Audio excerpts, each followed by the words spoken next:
Assalamualaikum warahmatullahi wabarakatuh.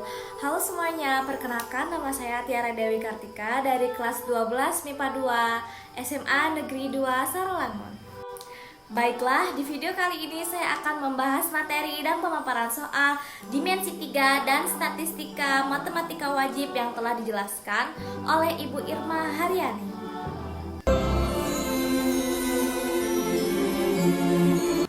Nah, sebelum kita memasuki inti pembelajaran dimensi 3 ini, teman-teman udah ada yang tahu belum apa saja unsur-unsur dari kubus?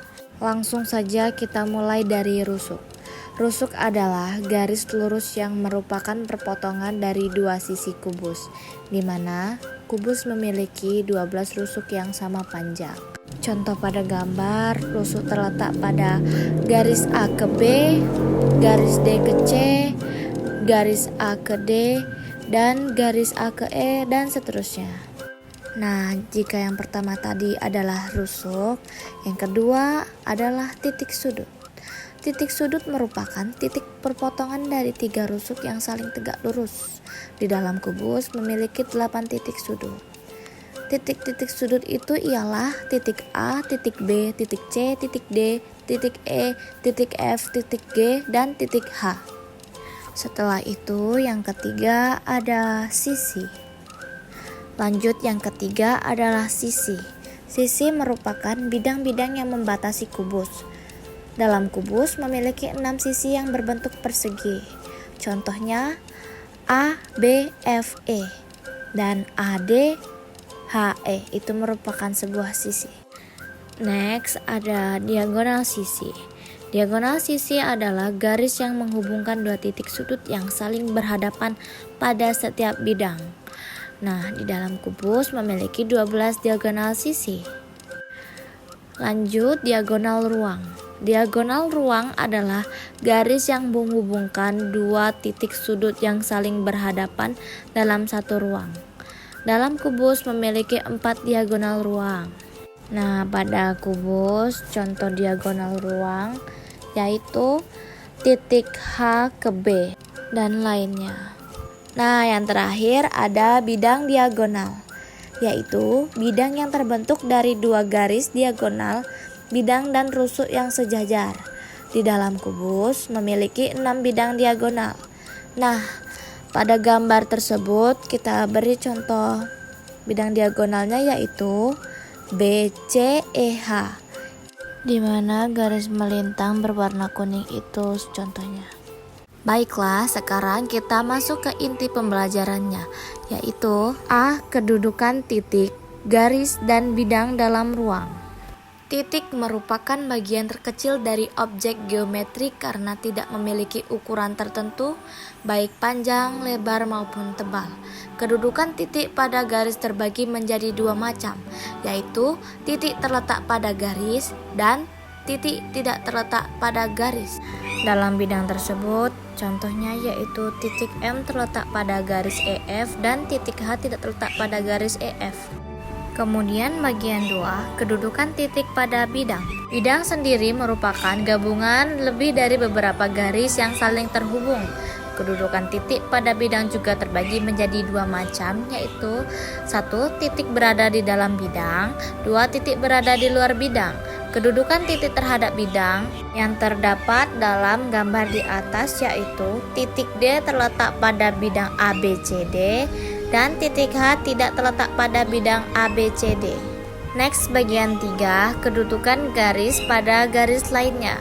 Garis merupakan himpunan atau kumpulan titik-titik yang mempunyai ukuran panjang. Antara satu garis dengan garis lainnya juga punya kedudukan. Ada 4 macam kedudukannya, yaitu yang pertama 2 garis berpotongan. Terjadi apabila keduanya terletak pada satu bidang dan satu titik persekutuan. Yang kedua, 2 garis berimpitan. Yang ketiga, 2 garis sejajar, dan yang keempat, 2 garis bersilang. Keterangan dan contohnya sudah terletak pada gambar di atas. Bagian 4, kedudukan garis pada bidang, di mana garis dan bidang juga bisa saling memiliki kedudukan satu dengan yang lainnya. Ada 3 macam kedudukan garis pada bidang. Pertama, garis yang sejajar pada bidang. Kedua, garis yang berimpit pada bidang. Dan yang ketiga, garis yang memotong bidang. Sekarang kita lanjut pada bagian B, jarak pada bangun ruang.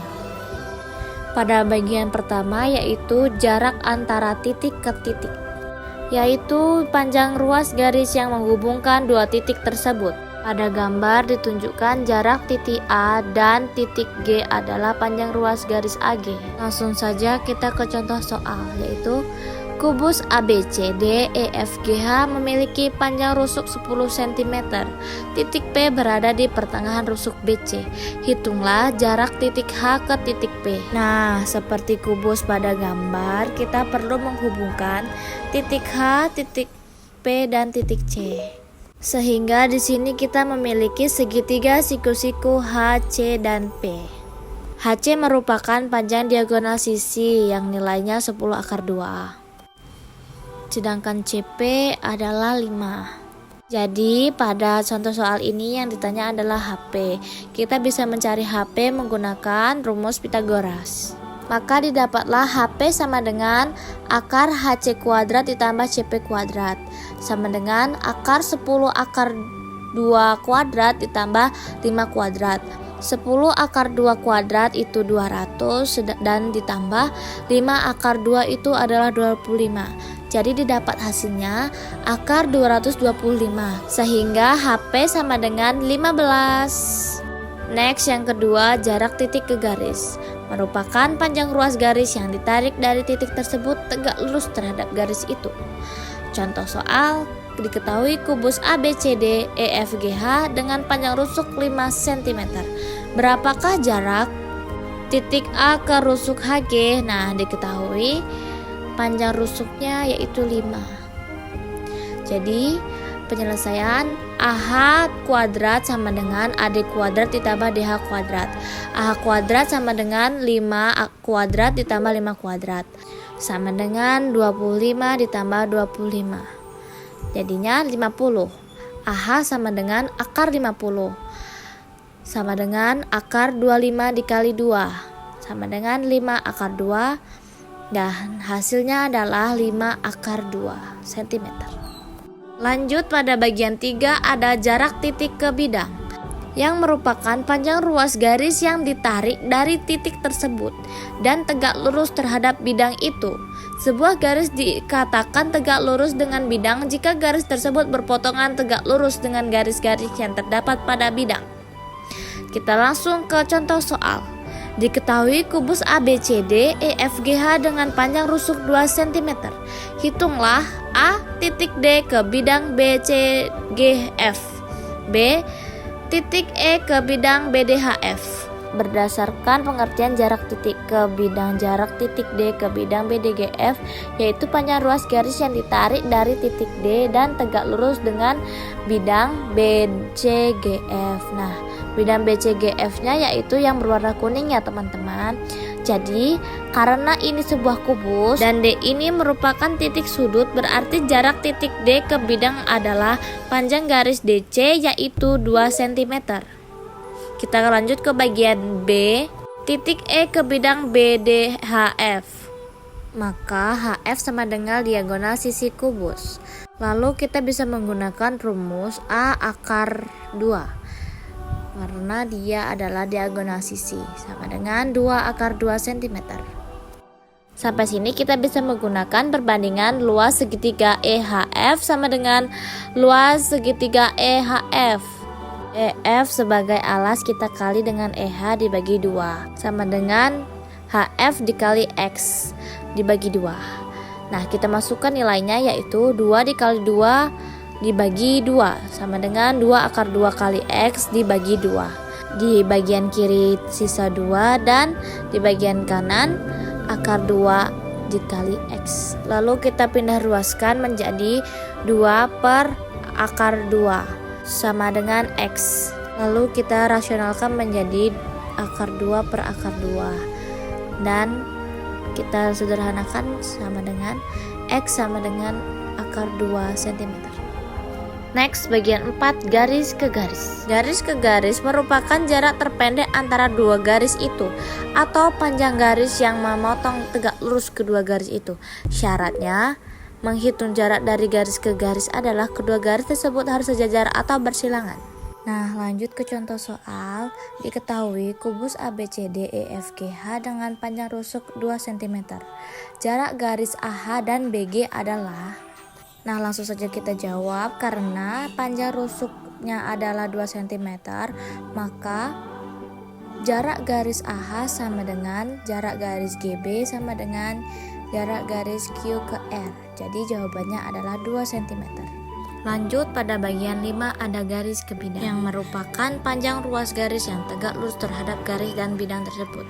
Kita masuk pada contoh soal, yaitu diketahui balok ABCD EFGH dengan panjang rusuk AB sama dengan 6 cm, BC sama dengan 5 cm dan CG sama dengan 4 cm. Jarak garis EG dengan bidang ABCD adalah. Nah, di sini kita sudah membuat garis tegak lurus terhadap bidang ABCD.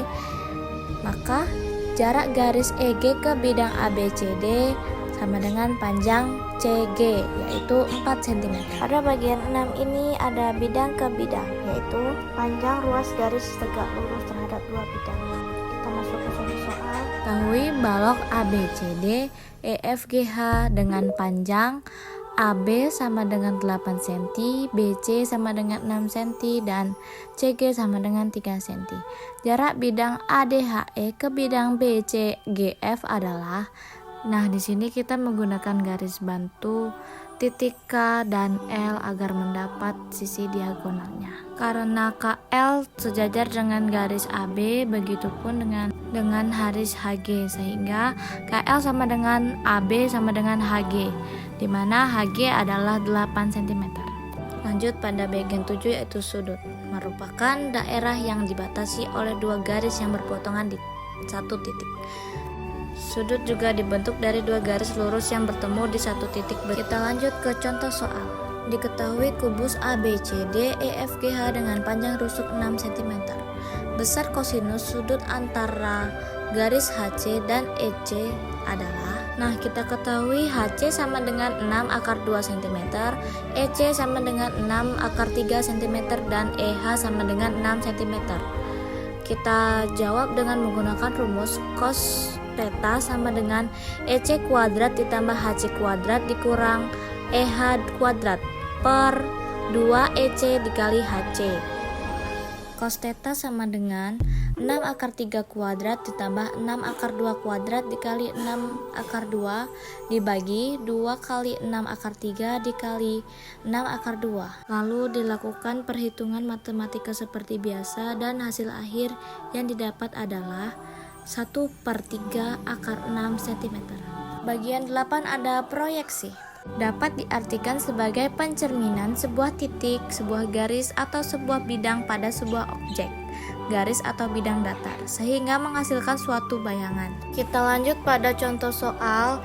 Diketahui kubus ABCD EFGH dengan panjang rusuk 12 cm. Panjang proyeksi garis AB pada bidang AFH adalah. Nah, seperti yang kita ketahui, pada kubus sudah kita beri tanda masing-masing. EP sama dengan 1/3 dikali 12 akar 3 cm sama dengan 4 akar 3 cm. AE sama dengan 12 cm. Nah, yang ditanya adalah AP. Untuk mempermudahnya, kita menggunakan segitiga siku-siku AEP. Sesuai dengan kaidah Pythagoras, kita gunakan AE kuadrat sama dengan AP kuadrat ditambah EP kuadrat. AP sama dengan akar AE kuadrat dikurang EP kuadrat. Lalu kita gunakan perhitungan matematika seperti biasa dan didapatkan hasil akhir 4 akar 6. Nah, pada bagian akhir dimensi 3 ada sudut ke bidang. Adalah sudut yang dibentuk oleh dua garis yang masing-masing tegak lurus terhadap garis potong kedua bidang. Kita langsung ke contoh soalnya. Diketahui kubus ABC EFGH dengan panjang rusuk 6 cm. Nilai sinus sudut antara bidang BDE dan BDG adalah. Sudah kita ketahui di gambar menggunakan rumus dan memasukkan nilai tersebut, lalu dilakukan perhitungan matematika seperti biasa dan hasil akhirnya adalah 2/3 akar 2.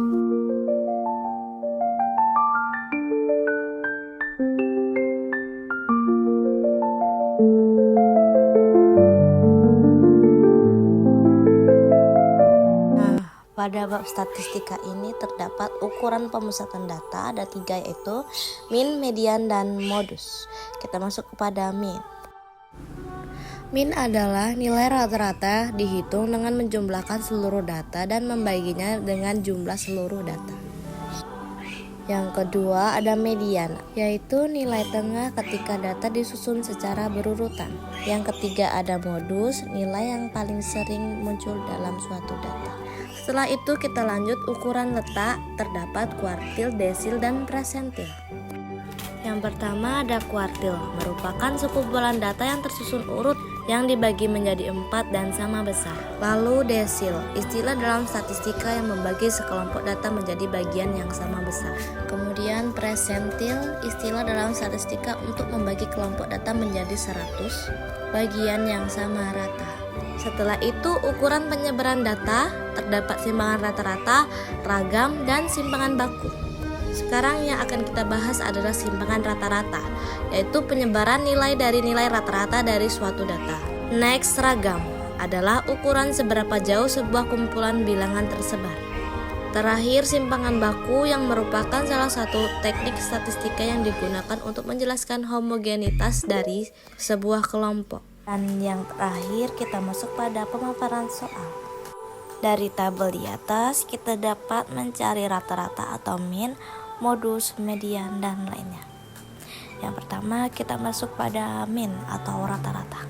Pada min atau rata-rata kita menggunakan rumus X bar sama dengan sigma FI dikurang XI per sigma FI, di mana sigma FI dikurang XI sama dengan 2695 dan dibagi sigma FI yaitu 50 sama dengan 53,9. Kemudian yang kedua ada modus dengan rumus MO sama dengan L ditambah P dalam kurung D1 per D1 ditambah D2, di mana nilai L sama dengan 50,5, P-nya 9, D1-nya 6, dan D2-nya 7.